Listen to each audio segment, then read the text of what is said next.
Cette tapisserie conservée aujourd'hui au musée de Cluny, à Paris, a été tissée aux Pays-Bas au XVIIIe siècle. La femme au milieu de l'œuvre est une personnification de l'arithmétique. Au Moyen-Âge, les disciplines majeures étaient appelées les arts libéraux. Ces arts libéraux étaient au nombre de 7. La rhétorique, la dialectique, la grammaire,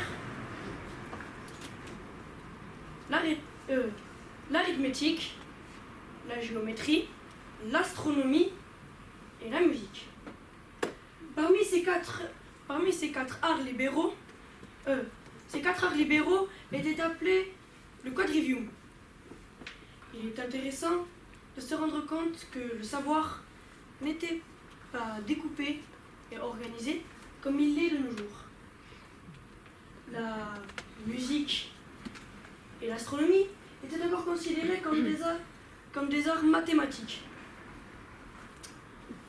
Pour revenir à l'œuvre, la jeune femme à son centre représente l'arithmétique. Nous pouvons le savoir car dans sa main droite, elle a des jetons à compter et dans sa main gauche, un livre couvert de chiffres. En bas de l'œuvre, nous pouvons lire l'expression suivante. Art du nombre qui explique la proportion des choses.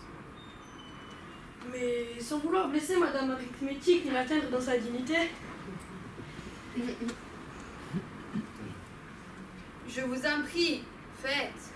qu'est-ce exactement que l'algèbre et quelles sont les autres branches des mathématiques?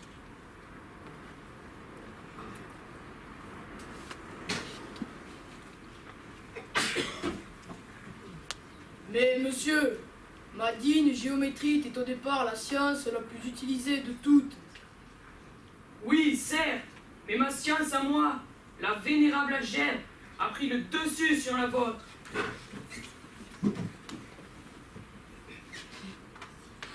Ma géométrie s'intéresse à des figures concrètes, plates ou en volume, alors que votre algèbre, la science des équations, c'est-à-dire des nombres qui se cachent en plus derrière des lettres,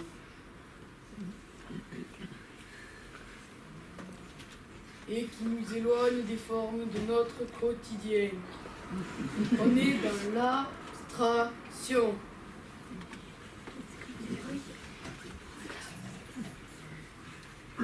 Oui, mais ma science permet d'aboutir à des résultats plus précis qu'avec ta géométrie et que tu n'aurais même pas imaginé. Et puis, elle permet d'inventer des modèles qui n'ont aucune utilité à notre époque, le Moyen-Âge, mais qui pourraient se révéler fondamentaux dans les générations futures. Que feraient tous ces gens sans ordinateur, sans portable? C'est tout cela que permettra l'algèbre.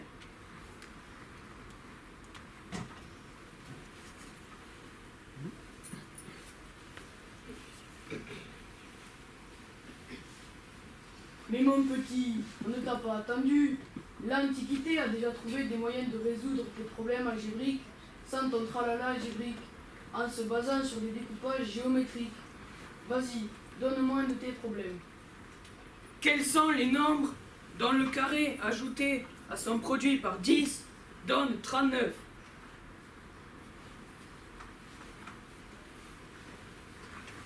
Regarde comme je le résous géométriquement.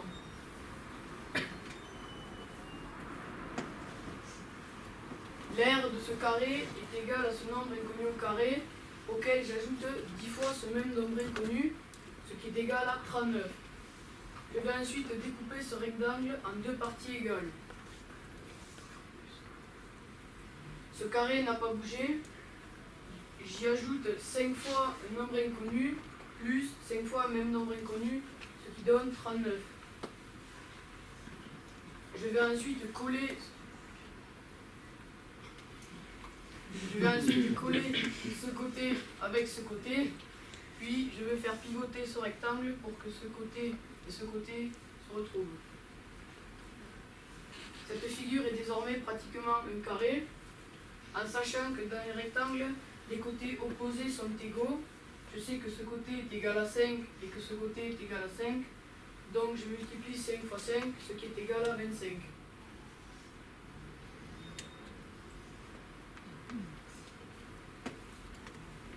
Cette figure est désormais un carré. 39 plus 25 est égal à 64. Et nous pouvons le vérifier car 8 fois 8 est égal à 64.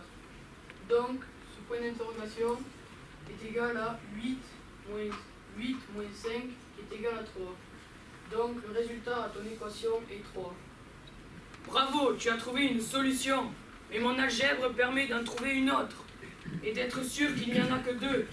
C'est quand même plus puissant. C'est pour ça que ta géométrie est devenue moins importante.